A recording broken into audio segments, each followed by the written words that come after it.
Good day, everyone. Do you remember getting vaccinated for hepatitis as a child? Or maybe as an adult? If you are not yet vaccinated, perhaps this video may convince you to do so as we follow the case of her patient named Chi. Chi visited the hospital and reported that she is experiencing fever, fatigue, abdominal pain, nausea, vomiting, and loss of appetite. Upon physical examination, her vital signs are normal, but her yellowish skin and eyes are notable. What she is experiencing are classic signs of a viral infection called hepatitis. Various viruses can cause hepatitis.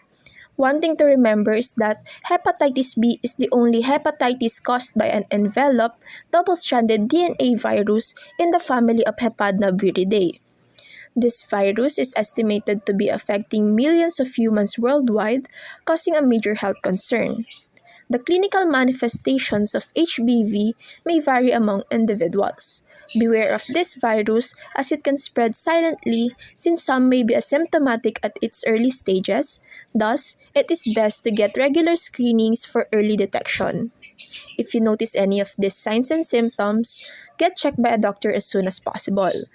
At early stages of hepatitis B, individuals may experience flu-like symptoms, and as it progresses, more severe symptoms may present, and one of those is the telltale sign of this infection, which is jaundice, characterized by yellowish skin and eyes, dark urine, and pale feces.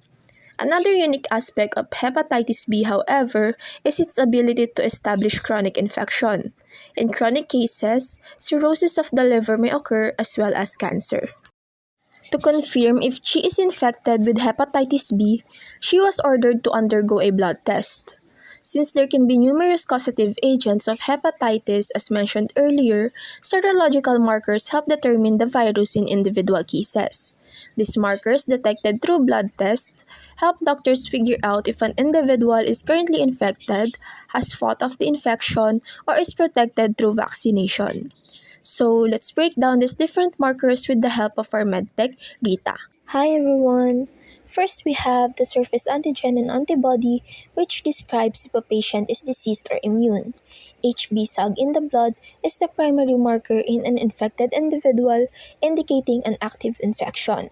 Through exposure to this antigen, our body's immune system produces antibodies called anti-HBs that provides immunity to this virus. Although, you may also obtain this immunity artificially through vaccines. Then we have the core antigen and antibody, which describes how long the infection has been present. The core antigen isn't detected through blood test, so instead we use the antibodies for this core antigen called anti-HBc. It has two types. IgM anti-HBc indicates a new infection, and it is the most specific marker for diagnosis of acute HBV infection, whereas IgG anti-HBc indicates an old infection which is common in chronic cases. The core of this virus also has a soluble component that indicates how infected the patient is. The presence of HBe antigen connotes high infectivity, while anti-HBe appears as the virus becomes less active and thus has low infectivity. Chi's result tested positive for HB-Sag, IgM anti-HBc, and HBe antigen. This confirms that Chi has acute hepatitis B infection. So how did she acquire the virus? It turns out she has a history of getting her arms tattooed 2 months ago and has been unvaccinated for hepatitis B since childhood. Then does this mean that I will get infected if I get a tattoo? To answer this question, let's discuss first how HBV spreads.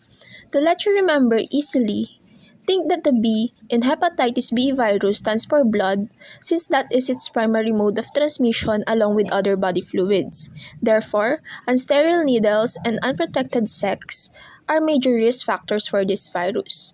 Note that it can also be transmitted from a mother to her child during childbirth, and unfortunately, infants are more likely to develop chronic infections. And since she tested positive for acute hepatitis B without any severe symptoms, she was only advised to come back for occasional blood tests and take plenty of rest, eat healthily, and increase fluid intake since this condition typically resolves on its own. Prescribing antiviral medications at this stage might only interfere with the production of antibodies. Like other viruses, the best prevention for HBV is vaccination.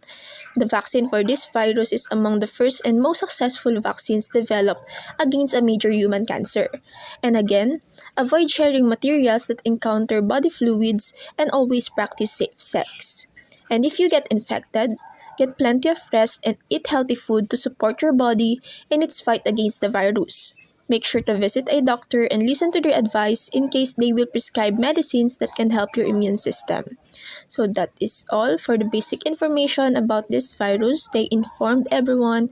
Thank you for listening.